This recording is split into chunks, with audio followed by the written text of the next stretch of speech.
Good evening from London, wrestling fans. I'm your host, Ben Allison, and you are listening to Wrestling Republic's daily broadcast, your one-stop shop for pro wrestling insight, news, and reviews on a daily basis.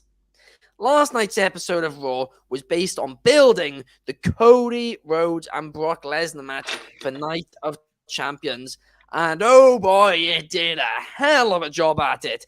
I'd even go as far to say it's possibly saved the feud. It was absolutely brilliant, and we're going to be getting into all of that and more. But firstly, let me introduce the guests for the episode. Firstly, returning to the show, Clark Taylor. Clark, how was the wedding this weekend? I'm back. It's been a heck of a weekend. I apologize also, by the way. I totally clicked add to stream on Chaos. That was on me on the early camera cut there. The wedding was outstanding. It was. I mean, can't ask for anything more. Shout out to Nico and Justine, two of my best friends in the world. The wedding was beautiful. It was awesome, and went off without a hitch. And there's nothing more you can ask for than that.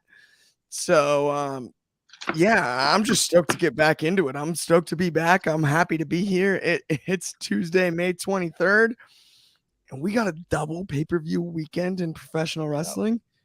I can't wait.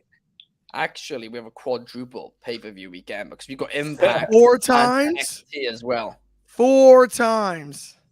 It's crazy. It's the busiest week since we started the podcast, and that's saying something after WrestleMania weekend. But we've got in the commentary, we got Jacob who's saying ciao. Hello, Jacob. But also joining us today, we have Drizzy. How are you today, Drizzy? I'm good. Y'all keep leaving the back door and I keep sneaking in. Actually, hello. In Kentucky, it's 5 because we got a taping of Derby City Championship Wrestling that I'm trying to figure out how I'm physically going to be there and somewhere to watch Double or Nothing all at the same time. Wow. I'm going to figure this out. I don't know how, but I'm going to figure it out. They should just get a Titantron in there and be playing Double or Nothing on it, so fans and attendants can watch that show plus Double or Nothing at the same time. Yes. But also joining us back here today, Chaos. How are you today, Chaos? What's up? Hello, gentlemen. Yes, happy Tuesday. I'm just gonna keep it short and sweet. Let's get to it. Absolutely. We have a lot to talk about because last night's episode of Raw was truly something. I mean, breaking it down segment by segment. And let's kick things off with Brock Lesnar and Cody Rhodes. The feud last night's episode of Raw was built around. The show kicked off with Cody just entering the arena or whatever. It said moments ago. And then out of nowhere, Brock Lesnar violently attacked him, took him out, slammed his arm. It was brutal, seemingly injured the arm. And then moments later, Heyman was in the ring to hype up the next segment, which we'll get into later. But Heyman, the first thing Heyman said was he addressed it. And that made it feel very important, the fact that, they didn't just go into the next segment and ignore it. They addressed it in the next segment. And this was something which they did in multiple segments throughout the night. Pretty much everyone who was interviewed by Kathy Kiley said, "Oh, I hope Cody's okay." And I really did like that. Adam Pearce was then asked if Rhodes had suffered a broken arm by Byron Saxton, and Pearce said that it was too early to tell. Later in the night, Brock Lesnar came out and then started the promo with, "So what do you want to talk about?" I loved that as well. It was brilliant. Lesnar said that Cody couldn't compete at Night of Champions due to his arm, so instead he would issue an open challenge to anybody who came out now, and Cody came out in an arm brace, and he was looking very serious. We've said, especially you, Clark, we've said over the last few weeks about Cody just seemed, he's not been as angry about it as he should be. He's been too much, just monotone and just talking about his feelings. This was a completely different Cody, and I loved it. However, Lesnar, of course, because Cody only had one arm, completely beat Cody up and put the Kimura in on the bad arm of Cody Rhodes. Almost like you said you wanted to see last week, Clark, almost ripping the limb off of Cody's body. Cody was then later in the medical room, and Adam Pearce tried to enter before Cody kicked him out and said that he didn't want any medical attention. When Trish Stratus later on in the night, approached Adam Pearce to ask something, Adam Pearce was on his phone. And he was basically talking to somebody. He was saying, well, I don't really know what to do, as he's not listening to any of the advice. And that kind of teased something. We weren't really sure what it was. But then, as the show closed, we found out, as to close the show, Triple H entered Cody Rhodes' locker room, and he basically sat down next to Cody and said that he understands that Cody is afraid of not being able to compete and having to have more time out. And then Cody Rhodes stood up, and he was not happy. He cut a really passionate promo aggressively, and it was fantastic. The crowd went wild. You could hear them. And I think later on in the segment, they did add some fake crowd noise in. But for the most part, there was no fake crowd noise when they first went nuts for it. It was fantastic. The crowd loved it. This was the Cody we want to see. The segment was fantastic. Triple H, in the end of the segment, basically tapped Cody on the shoulder, as if to say, all right, we'll do it your way, and then walked out. I saw a tweet today saying it was cinema, and honestly, I'd have to agree. I now care about this match again. I now care about this feud again, and truly, that is not something which I could say since Backlash. I was shocked that Cody won at Backlash, but they did it so well. Now, at Night of Champions, quite honestly, Brock Lesnar needs to murder Cody Rhodes. That's what needs to happen. And I've got a bit of a prediction here that I'm going to quickly give out. And that prediction is that I think at SummerSlam, it's going to be Seth Rollins versus Brock Lesnar versus Cody Rhodes for the World Heavyweight Championship. And the reason for that, after the show last night, me, Kobe, and David were talking about this. And of course, WWE for a stadium SummerSlam like they're doing this year will want two top title matches. And basically, Raw's main event scene is so thin right now. The only draw they have in it is Lesnar and Cody. And I think they're going to lead this feud into a title match with Seth. And Cody's not going to take the pin or whatever, but Rollins is going to pin Lesnar. But I think that's where this is leading to. But, Clark, you've been critical of this storyline for quite a while now. But what did you think about it last night? Did it save it for you? I asked Brock to take a limb, and he got one. He got one. And I loved it. And he went after the previously injured one. If it's a break, if it's a tear, I don't know. I hope they tell that story too. If you want to sprinkle even more intrigue, he denied medical attention. Is it torn? Is it broken? Did he re-tear it? I'm not sure. The pressure's on the shoulder in a Kimura, that very shoulder, and it was on the correct shoulder when he delivered it last night. It's awesome. I'm so back in on this match. I loved what you said about he's got to squash him. I mean, monster squash him. Cody being the fighting champion, or not yet uncrowned champion that he is, right? He will fight back, but with one arm, Brock, that's off the table.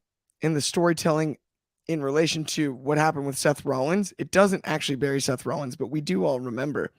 And the idea of the three, you're preaching to the choir at that point. The idea of the three in the same rivalry, are you kidding me? That much talent, that much storytelling, that much history. I mean, right? You've got the Beast Slayer, who we know has Brock's number.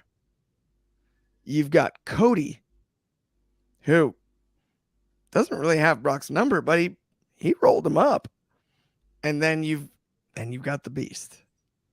And I love that whole idea, and I loved what they did last night. It was the right thing to do at the right time. Cody needed to be more serious about this.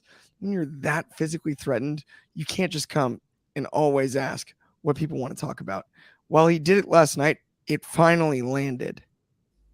It was right place, right time, because now he was damaged enough after the opening segment that what do you want to talk about is cheeky. It's funny. It's tongue in cheek. No, it was Brock Lesnar who said that. No, I know.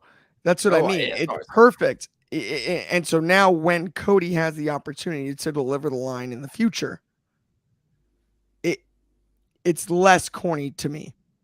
Almost Yeah, because of the fact that it was made fun of, because Brock recognized it.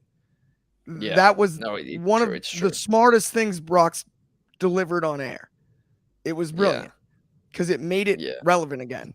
He just dogged the Absolutely. phrase, and that's how a babyface can throw a needle in the side of a heel in the future by saying, "What do you want to talk about when you get one over on him again?" Finally, and that's just great Oh, that storytelling. is That's great. what It pro is. wrestling's about. It is. I mean, they made us care.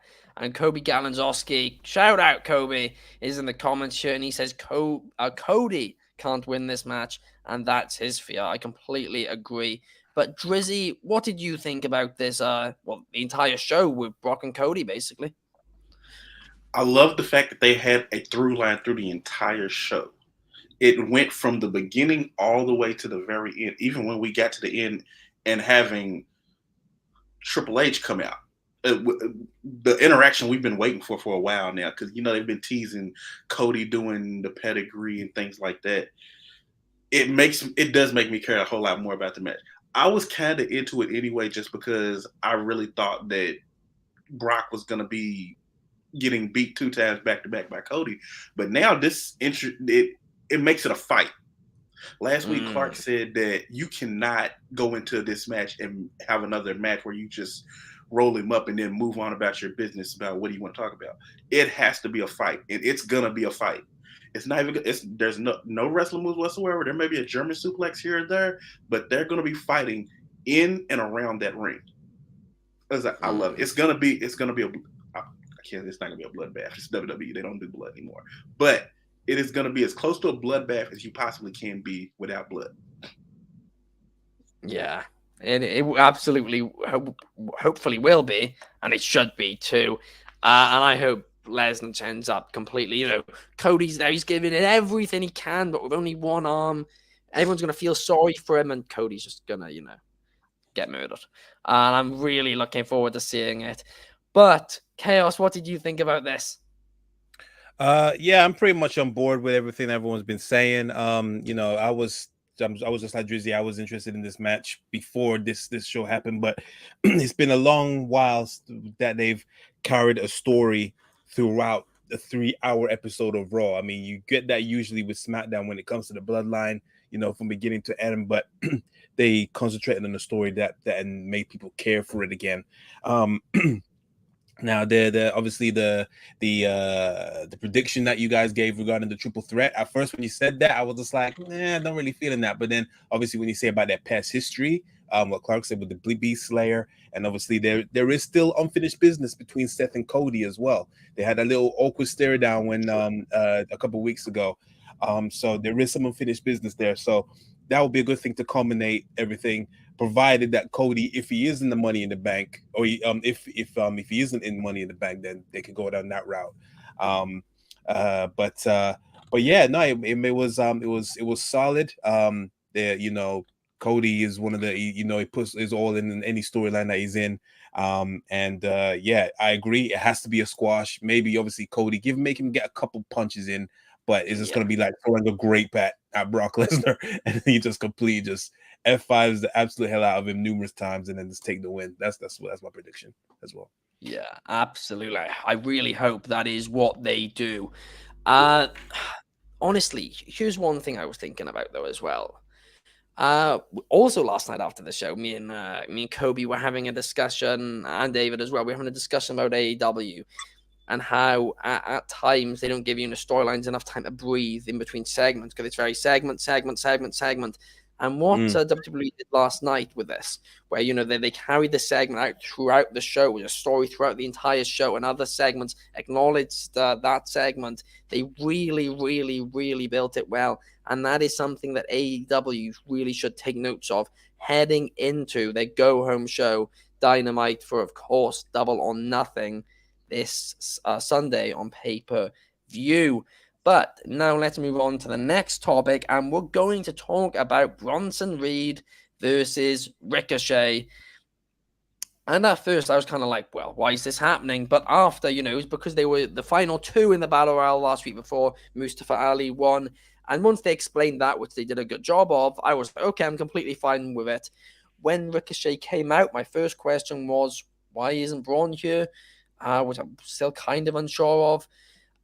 But Bronson Reed's promo before the match, the pre-recorded promo they did, was good.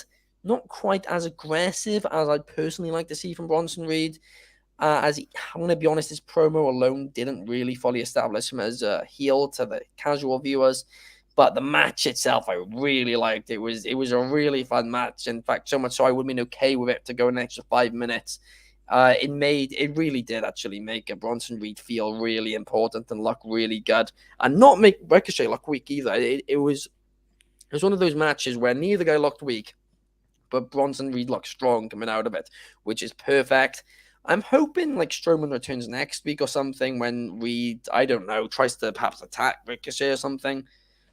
They'll figure a way, some way to make it work. And then Strowman returns, and this leads to Bronson Reed versus Braun Strowman, as I feel like that would be, that'd be great. Two big men going at it like that. I'd certainly be down to see that.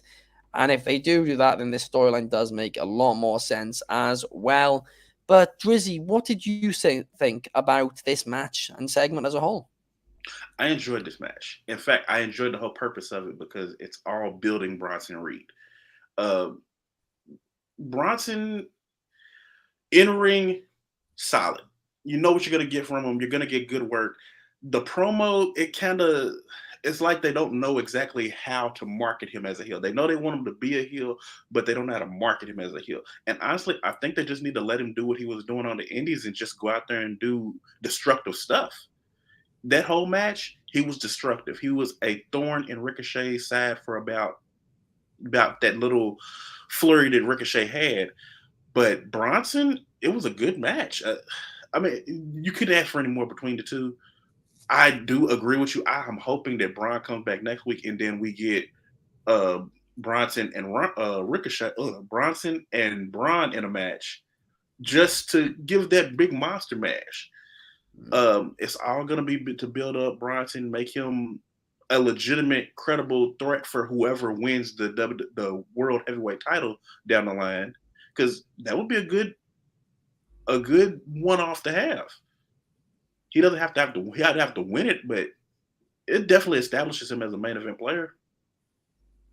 Yeah, no, it certainly does, and I was a fan of this, and just hopefully they continue to develop Reed, because he could be, he could be a fairly big deal in the company for sure, because they need a few more guys like that in the upper mid card, and I think he could certainly be somebody of quite a bit of value to WWE.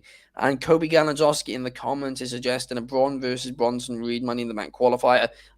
I personally wouldn't like that. I want them to build this a bit more as a feud, unless it's weeks to a Money in the Bank qualifier, like 3 weeks something. But I know they're starting them next week, so I doubt that would be the case. But let's now move on to the next topic, which is Dominic Mysterio versus Apollo Crews. And quite early on in the show, Apollo Crews was getting interviewed by Kathy Kelly, and he gave his well wishes to Cody Rhodes, making that storyline feel important. Like I said earlier, I love that aspect of it. Judgment Day interrupted the segment, and Rhea Ripley called out Natalya for a match at Night of Champions this Saturday. That was the only real build to this match on the entire show, and that is one criticism I will have of it. I don't know why they didn't build that up a bit more, whatever. It seemed very rushed, and I'm going into Night of Champions. I'm not excited for that match at all, because why should I care? They've not really given me a reason to care yet. But Dominic Mysterio kept dissing Apollo Crews throughout that segment before Crews called out Mysterio for a match, and Rhea actually accepted it. Corey Graves' commentary during Dominic Mysterio matches, I just love. He's brilliant at it. The ex-condom, all that stuff that he talks about, the behind-the-scenes stuff that he's learned from his sources, just complete lies, but it's so entertaining. I love it. And also another side note, I really love Dominic Mysterio's attire. And Chase O'Neill yesterday on WrestlingPublic.com wrote an article about why attires are so important in pro wrestling. And Dominic Mysterio, he slightly pays tribute to Eddie with his boots and stuff, but he also his tie is also very unique, and it's a unique look for him. While also paying tribute to Eddie, of course, and I really, really do like that.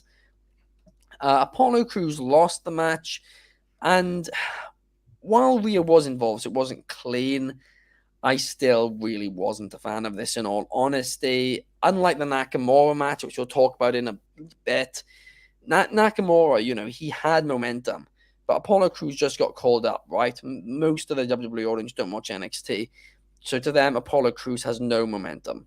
So you basically kicked it off with him losing to Dominic Mysterio. Yes, it wasn't a clean loss, but still, I wasn't really a fan of this. I mean, hopefully Cruz will get revenge and get a victory, and there's a long-term plan for this. And I have a bit of faith that they will, but I'm not a fan of it because he had no momentum. Whereas somebody like Nakamura, like we'll talk about later, did have momentum, so the loss wasn't as bad. But Chaos, what did you think about this match and segment as a whole? Yeah, I thought it was okay. I mean, I was happy to see Apollo Crews on main roster TV again. I know that he's been doing pretty decently in NXT. I'll be honest, I didn't really watch the whole run from beginning to end, but he had a bit of like somewhat of a resurgence after the failed Nigerian Warrior or whatever that was gimmick that he had with Commander Aziz. I'm sure everyone remembers that fondly, but yeah, this was it was a decent show. It wasn't the prettiest performance from Dominic. I did like the ending when he almost got counted out. He slid right in and did the frog splash, but there was a little bit of a delay, and he just really kind of like, for me, that kind of like dampened it. I mean, because Apollo Crews was just sitting there for a good 5 seconds before he eventually got his balance right and then did the frog splash. But it was a decent showing. I'm liking the fact that Dominic is getting a string of wins under his belt. Who knows? This might evolve him to possibly being in Money in the Bank. I wouldn't mind seeing him in Money in the Bank for sure. And then be a possible tease that he might even win it. I'm not saying that he should, but he could be one of the ones that because he's arguably the person with the most heat out of everyone right now. He's like the new Vicky Guerrero. He's like the new Vicky Guerrero. That's the much heat he's been getting, and I love it. It's great. Him pairing up with Rhea is great. Hopefully there's a better light at the end of the tunnel for Apollo Crews, because I feel like he's severely underrated and underutilized. He deserves so much more. But yeah, I thought it was all right for what it was. Not the best match of Dominic's, but it was all right. Yeah, absolutely. I do agree there. And we got Kobe Galanzowski back in the comments saying his only question is, should Dominic Mysterio be having this many matches as he has wrestled every week since the draft took effect? And does this highlight Dominic's green nature a bit too much? Well, here's the thing about it, right? In fairness, the draft took effect 3 weeks ago, so it's not like it's been a long time. It's just 3 weeks in a row. And I have no real issue. It's not like he's super, super green. Like there's a few things where you're like, okay, yeah. But to the casual viewer, I don't even know how much of that they'd even notice.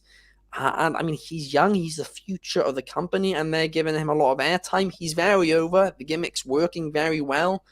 Like Cal said, he's one of the most hated guys in the company right now. So personally, I really do not have an issue with it at all, to be honest. I mean, let's say if he's, wrestling every week for 12 weeks straight where, a lot of other names aren't getting much airtime, then yeah, okay, you can have that discussion. But at the end of the day, Dominic's done a lot of work over this last year to get himself over, and he is over, and he's done a fantastic job at it.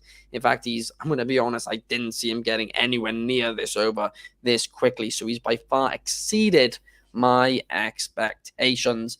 But now let's talk about Seth Rollins talking. Seth Rollins had part 2 of his interview with Corey Graves last night, hyping up the World Heavyweight Championship match at Night of Champions. And I'm going to be honest, he didn't really have to do much here to look better than AJ Styles, as AJ Styles, of course, had the Grayson Waller segment on SmackDown, which was, I mean, it wasn't really much of anything. And then, of course, AJ Styles did an interview on the weekend where he called the title secondary. So, I mean, to be honest with you, it wasn't. Seth didn't have to do much here to look like, the champion going into it. But Rollins, the most notable quote from it for me was, I love Roman Reigns, but I don't like Roman Reigns, when Rollins was asked about Roman Reigns. And I loved this. Another little detail I loved was Rollins saying Reigns was poisoned by his own ego. And that's quite, ironic, because it's the exact same thing that could be said for Seth Rollins and his career. So I really did like that line. Rollins made the title, feel important the way he was talking about it, and like it could change the industry. I loved how they used all the NWA footage, and also the use of New Japan Pro Wrestling and TNA photos of AJ Styles as well later in the night. That was great, and it surprised me. Rollins, he kept saying, it's the time for change, and he explained why, he wasn't meant to be the guy, and it's made him work harder because a lot of people have doubted him, and that's why he wants it so bad, so he can become the guy to push the industry forward. He wants to make the championship legendary, and this promo, it just made it clear that Rollins has to be the first champion, right? Because yes, what Styles said in his interview, let's be honest here, it's basically what we're all thinking, and he made a lot of sense what he was saying about it. But I'm sorry, this is again controversial, but I'm sorry, it was really unprofessional from Styles to say that. Yes, it's not an official WWE interview, but still, you're saying in an interview, hyping up Night of Champions, that the title you're feuding for feels secondary. He shouldn't have said it, even if it is the truth. It's just not hyping it up. The way AJ Styles made the title sound in that interview this weekend compared to the way Seth Rollins made the title sound, I'm sorry, I really, really badly want Seth to win it now, and I really hope he does, because he deserves it so much. But Clark, what did you think about these interview segments? Oh, I thought Seth was firing on all cylinders. And I've actually been critical of Seth at times because I think he's so damn talented, for lack of a better way to put it, that it makes no sense to me that he's in the mid card. I loved, in some ways, the Logan Paul feud, in others not so much. This interview was outstanding. This interview was exactly what you want. This is big match feel. And the dueling interviews, and with add on top of that another layer to the cake, AJ Styles is in there kind of dissing the title itself. It feels like sports, right? In the sense that, wait, is AJ Styles overlooking the opportunity he has to win that belt against Seth Rollins? And at the same time, is Seth Rollins overthinking it on his end by talking about Roman Reigns and the other two titles? And in that regard, the storytelling is brilliant. And I think in the long run, we are in a sweet spot here. We presented that triple threat earlier in the night. You've got a tweener in Seth. You've got Cody, who's back towards the babyface side, and you've got Brock. And then how does AJ Styles play into that on the road to I don't think he will, because he's not on the brand. Right. So I think, well, he can play into it on the Roman Reigns side, Ben, as we've discussed in the past, who's one of the few legitimate threats to Roman Reigns. There's a rivalry there. The next pay-per-view after this isn't SummerSlam. We got to get there somehow.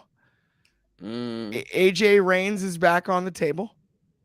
No, I think they're doing those stuff for the foreseeable future, to be honest. But I think we'll get there. But remember that press conference. I'm gonna give you the good stuff. I don't think he said stuff, but he's gonna whatever. And it's gonna take some time. I don't know if they have to execute the USO stuff so quickly. And there's some workarounds where that could be fall stuff leading back to WrestleMania 40. Yeah. It could be Mania season type stuff. Late fall, early winter. Yeah. There's room to push it back. And that's where, I that's what I love so much about this. Rollins nudged the needle along because it opened my mind with everything that he said to the possibilities, win or lose the title. I loved what you said about AJ. Kind of, he should not have said that, but it could come back around and make sense if he feuds with Reigns coming out of it. Perhaps. I mean, I do agree with you there, but it's the case of I don't see why Styles would deserve a championship after just losing the title, which he calls a secondary championship. So why would he deserve an opportunity for the main one? I really do think they've missed an opportunity here to do. If they are taking the Usos at the Bloodline, I think the Styles and OC feud with the Bloodline, I think that would have been a great. Even I would have maybe pushed the Uso stuff a little bit further back and done the OC versus Bloodline first, because like you said, there's a lot of different possibilities they could do with that, and it would be really fun. And of course, Styles versus Reigns in 2016 was a banger. But now let's talk about a call-up.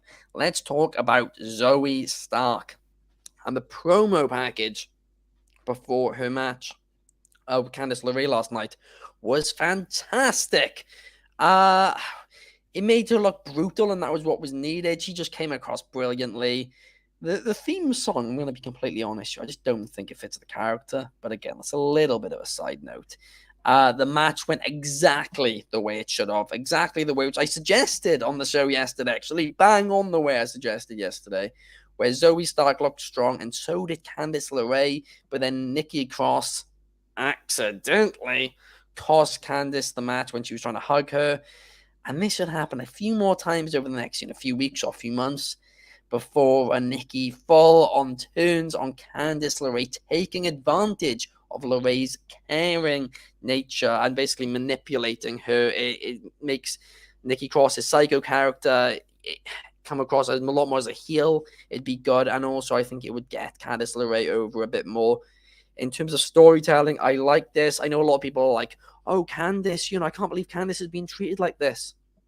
I think there's a story which is being played out there. And the fact is that Candice's character is somebody who's very caring. And I think they got a plan. And I liked what I saw. Drizzy, what did you think about this segment? I cared a lot. So, first off, I'm not the biggest Zoe Stark fan. Yes, she's very solid in the ring. It's just something about the character doesn't translate for me.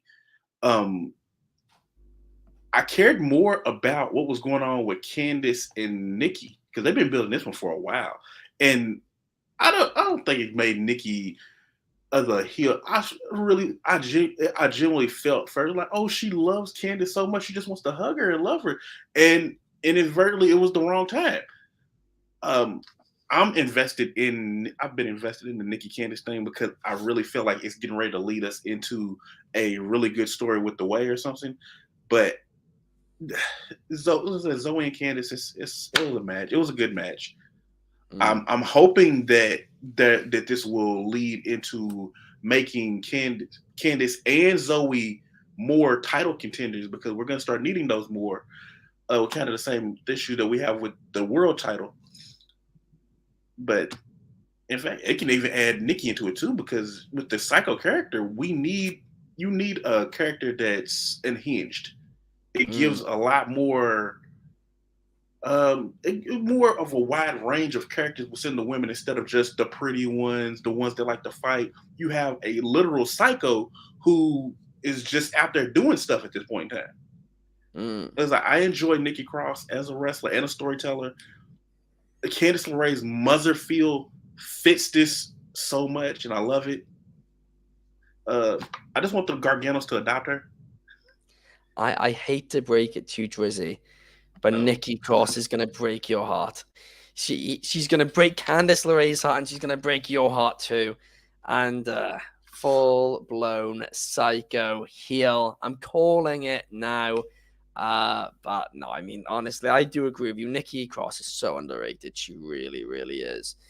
And I'm enjoying this storyline. It's a good. I don't want to call it a filler feud at all, but it's a good mid card feud, and I've been enjoying it as of late. But now let's talk Finn Balor and Shinsuke Nakamura. And when I saw this, I was like, "What? Why is this happening?" I'm a bit confused. But they explained. They explained how it started on Raw Talk last week with Nakamura and Priest kind of getting into a bit of confrontation. But in the interview before the match, they brought up the huge victory they had over Kevin Owens and Sami Zayn, who of course the tag team champions. Last week. And this was the one thing which we'll talk about later on in the tag segment earlier in the night, which I wish was brought up because it was huge. I mean, Balor and Damian Priest defeated the tag team champions last week. That should be a pretty big deal. And it at times didn't feel like it during this show, but in this interview segment, it did. And yeah, the match itself, it was a fun match or whatever. And Nakamura was really outnumbered, as of course Priest was helping Balor throughout the match. And this kind of as well, I like how it backs up what Miz was trying to warn Shinsuke about. You need friends here on Raw. And Shinsuke was like, no, I'm doing it alone. And it kind of, it backs all of that up. Nakamura looked good throughout the match. And Nakamura has a lot of momentum right now. The crowd were loving him, and the crowd were kind of, before, he went off TV, the crowd were kind of getting a little bit quiet for him at times. And they're completely back, into him now that he's got a few wins under his belt since his return. And Balor looked good and came across as the obvious heel. And yeah, Nakamura had to take out Damian Priest, which gave Balor the opportunity to, get the upper hand and win the match. I didn't mind Nakamura losing here as it wasn't clean, but as long as this feud continues and isn't forgotten about and Nakamura, eventually gets some revenge, if you want to call it that, I think this will be completely fine and won't hurt Nakamura at all and is, a decent feud. And Balor's getting some momentum. But Chaos, what did you think about this match? Do you think that it hurt Nakamura anyway? Nah, I don't think it's hurt him in any way. Sure, it was a bit of a random time to make him lose a match, but then again, he's been in such meaningless feuds at the same time. Like, I don't know what it is when people make returns, they tend to just make them feud with either the Miz or Dolph Ziggler, and it's just like, but it doesn't do anything for him. But yeah, this was kind of random. Obviously, they explained about it. They had a little meet up backstage and whatnot. The match itself was great. Obviously, these two they have previous history. If I'm not mistaken, they faced each other back in New Japan. Am I not mistaken? Mm-hmm. Yeah, they did. Yeah. There you go. Yeah. So they have previous previous chemistry and whatnot. The matches of the counters at the end was great. Obviously, Shinsuke hit the Kinshasa, but he couldn't go for the pin due to exhaustion, and Finn getting the win.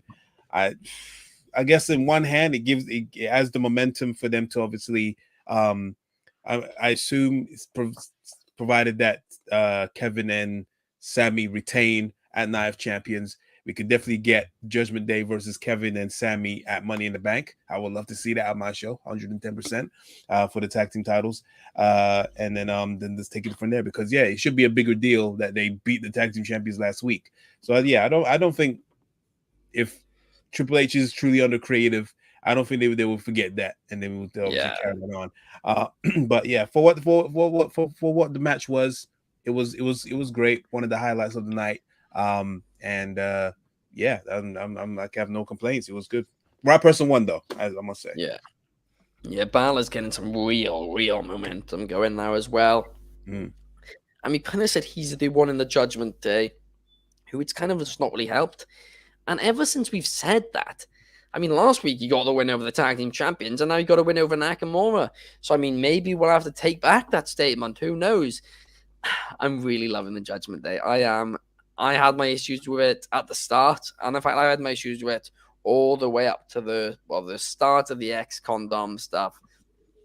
And now it's just become brilliant. It really has. They are arguably they're one of the highlights of Raw every week. It's very consistent, and they're being booked fantastically. I'm thoroughly enjoying it. But let's talk about something now, which a lot of people on social media didn't enjoy, and that was the Trish Stratus Becky Lynch contract signing. And Becky Lynch seemed like a badass in this segment, and she didn't even seem phased by Trish, which was great. It made Becky look really strong. Did it kind of hurt Trish? A little, but it's kind of one of those things where it's like Trish is the legend here. Like they shouldn't have to worry about that. Trish's promo, I'm gonna be honest, I thought it was solid. I thought she made some really good points. I didn't hate it, like a lot of people said. But she was just completely murdered by the crowd, and she didn't deal with the what chance that great. Which, in fairness, it's very, very difficult to be able to deal with what chance. But yeah, she made a few great points during the promo, Trish. I enjoyed it, but it did just feel slightly flat. Honestly, the way it was delivered, it just kind of felt it was all the same tone. It was just a bit too flat for my liking personally. But I thought, it's okay, whatever. And then Becky took the mic. And yeah, she just completely murdered Trish and just cut an absolutely phenomenal promo. One of her best promos in a while from Becky, this was brilliant. But I don't think the Trish promo was quite as bad as what people are saying. And the crowd did hurt it. But what honestly hurt it the most was just how great Becky Lynch's promo really, really was when it came to this. But Clark, what did you think about this segment? I'm going to start by saying I'm not trying to be a contrarian based on the social media reaction, but it takes two to tango. And that Becky Lynch promo isn't possible without the work that Trish Stratus put in the first half of her promo. And that was the legend that is Trish Stratus that we saw. That's who she was. She was whining back in the day when she was wrestling for the Divas title and the women's belt and all of that. She was doing that kind of stuff. She's that mean girl that bullies the other ones. But she bullied the wrong person this time. We got the man for the first time in years. We got the actual man. Yeah. Like, we got the man, Becky Lynch, and it was iconic. It was so good. Passion pouring out of her pores. Like, it was every single second of her side of the promo was outstanding. Her getting emotional, everything about it. That's the man. That's what we saw. That level of charisma is hard to even quantify. We've always known that Becky's had it, but I can't tell you since WrestleMania 35 when I saw something like that out of Becky Lynch. And I think it's huge. It changes the dynamic of the rivalry. I think it's even bigger. And I think people are missing the boat on, no, she's now fired up because this is Trish Stratus. This is dream match stuff. This is video game stuff. You get Trish Stratus, Becky Lynch in a video game, you're excited. Like, what are we doing here? How are you complaining about this one right now? This is Trish and Becky. Trish and Lita is an iconic rivalry. Go back and actually watch the tape, though. And tell me that it was more well done than this has been built. At times. Good because it the time wasn't given during that era. Trish and Lita are pioneers. We've got Trish Stratus, Becky Lynch, right? That's Michael Jordan checking Magic Johnson. Like, we didn't get enough of that. They only crossed over years-wise. Magic retired early and everything, right? No, this is dream match type stuff. And what are we doing here? Trying to criticize the way it was built, especially after last night's promo. How can you criticize Trish's side? Somebody has to be the bad guy. And I think it's more so that the promo kind of fell flat to a lot of people. There wasn't really much emotion from Trish at parts during it, which, in fairness, I can see. But at the same time, I really liked what Trish actually said. But I can see why people. I think that's who Trish has always been. Trish was always stone cold. Trish was always the mean girl bully.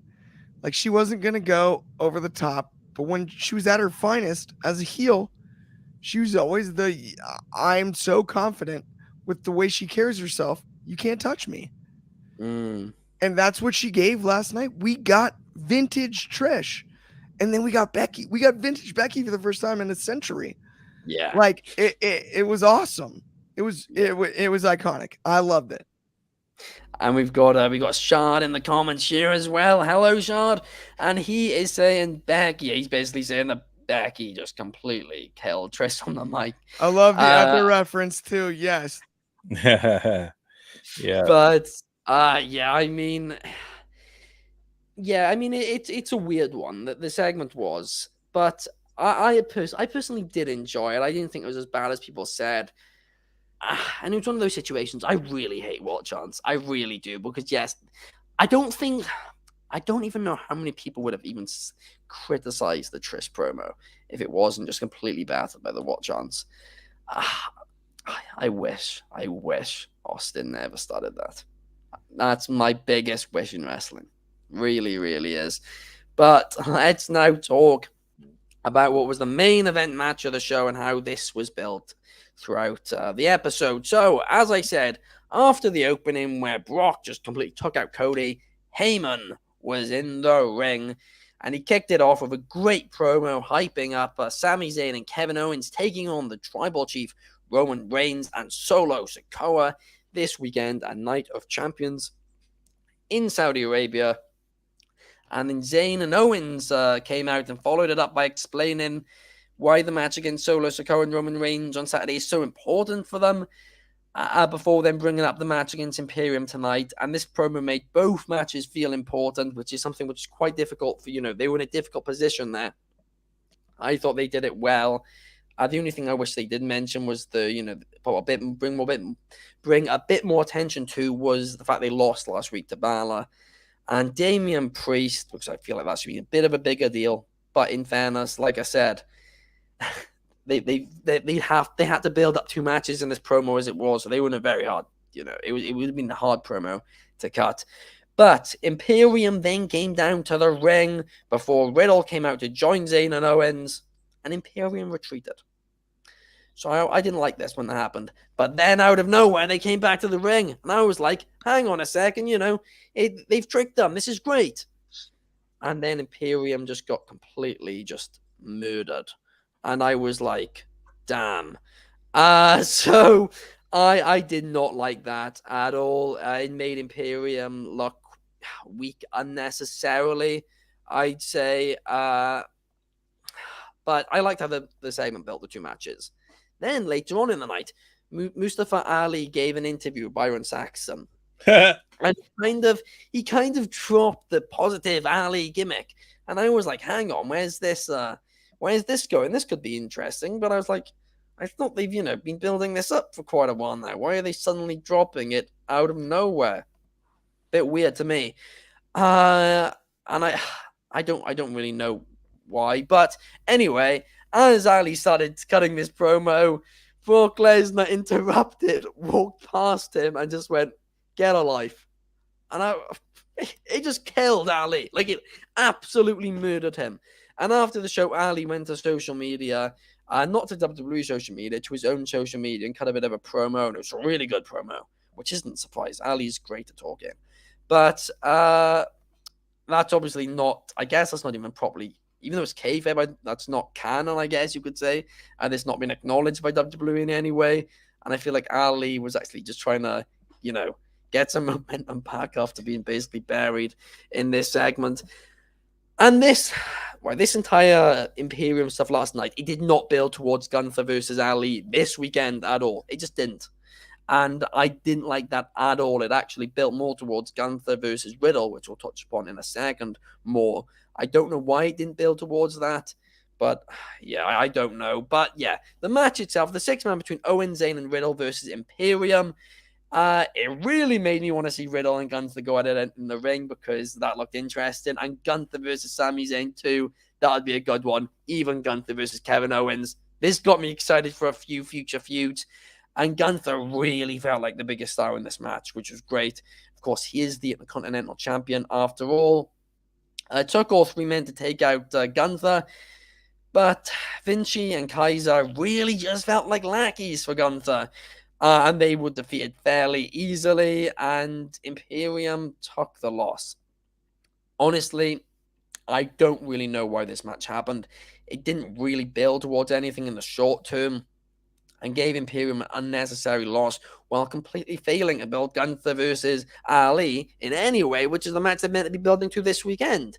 And Sami and Kevin have got a huge main event match against Roman and Solo Sikoa this weekend. So, I mean, truthfully, I don't really think this needed to happen yet.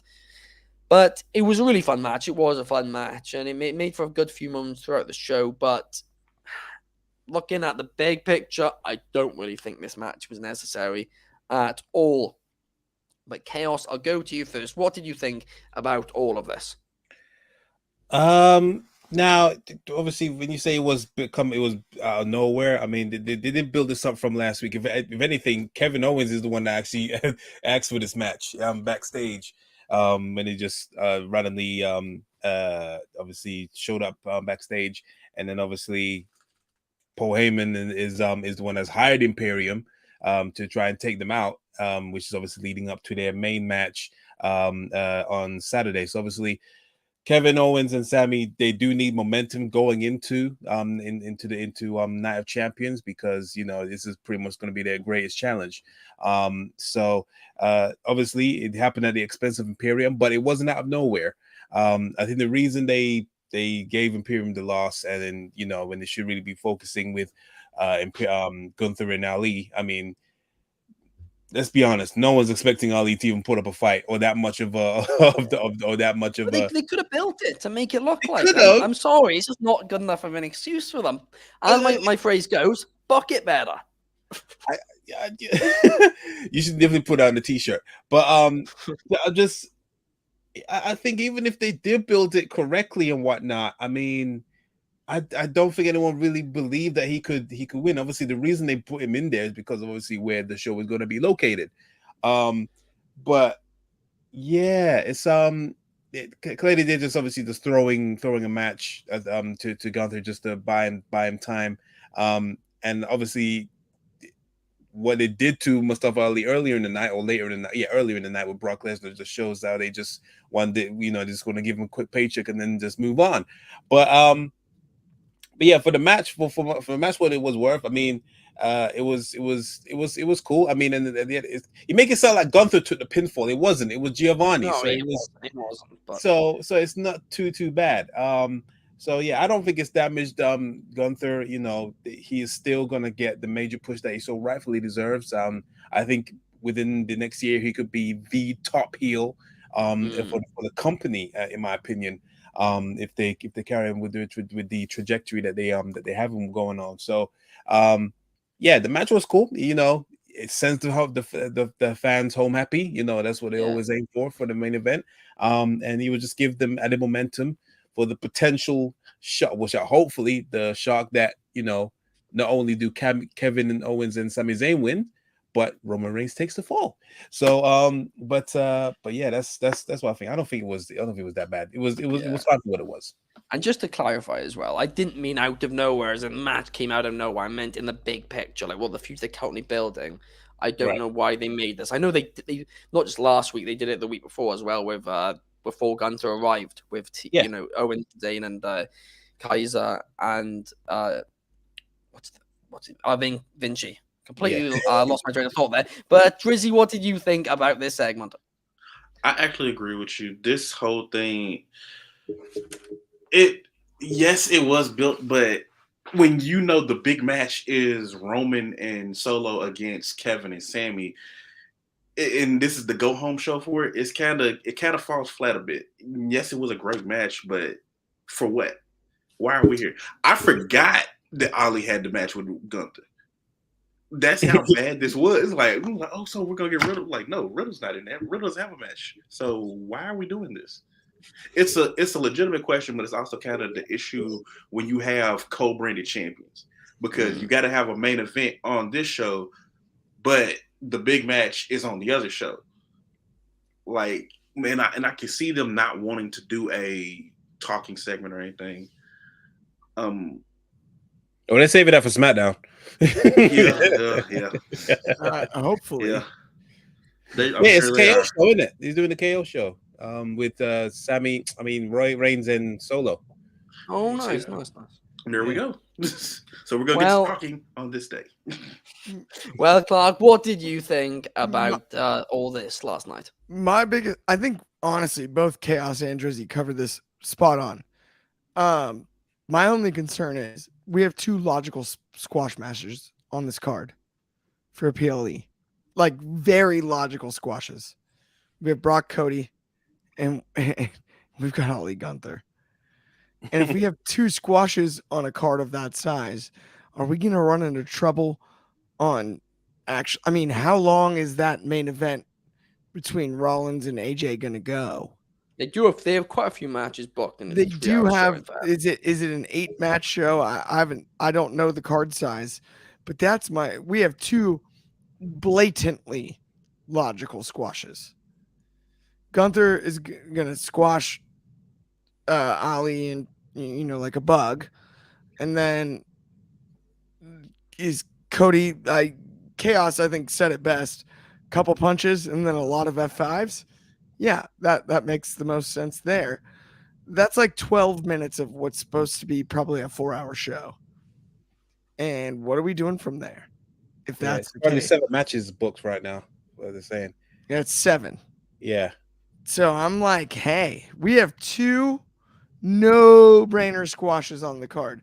Not to change the subject on that, but right? Like, that would be my only nerves. I would take over with 5 matches, in fairness. I would hope that this main event is iconic, and they make us believe either can win. This is, in my eyes, the way that these 2 stories have been told, the way the card's been built, and especially now that I know it's 7,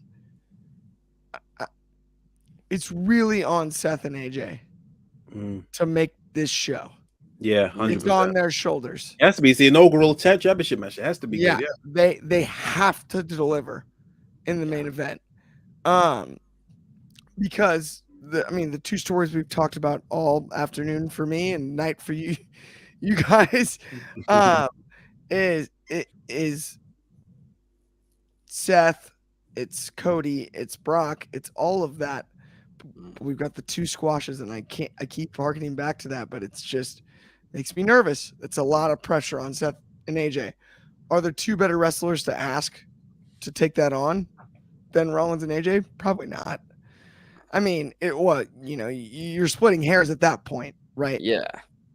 No matter what you're asking for, but I do think it's on their shoulders this Saturday, no doubt.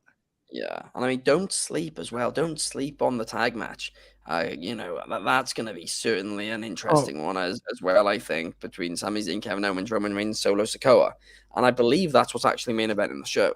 Because they said last night, there's 3 main events, so they're saying, but they said last night, Heyman said that's what's going to be headlining the show. I mean, it would have to, because I think that is what they're doing. It's Roman's night. They did this because it's Roman's night at the end of the day. This is when he hits 1,000 days. So it was meant to be the world.